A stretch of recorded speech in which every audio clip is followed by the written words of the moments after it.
அழகுன்றது கண்ணுக்கு தானே, மனசுக்கு இல்லையே. பார்க்கும்போது மனசுல இருக்கிற காதல் இல்லாம போயிடும். காதல் வேணும் வேணும் தேடி போறப்ப கிடைக்காது. காதலே வேண்டான்னு கழுத்து திட்டின உடனே அது நம்ம தோலை தட்டி கூப்பிடும்.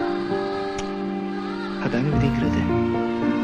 லவ்வான என்னன்னே தெரியாம செத்து போறதை விட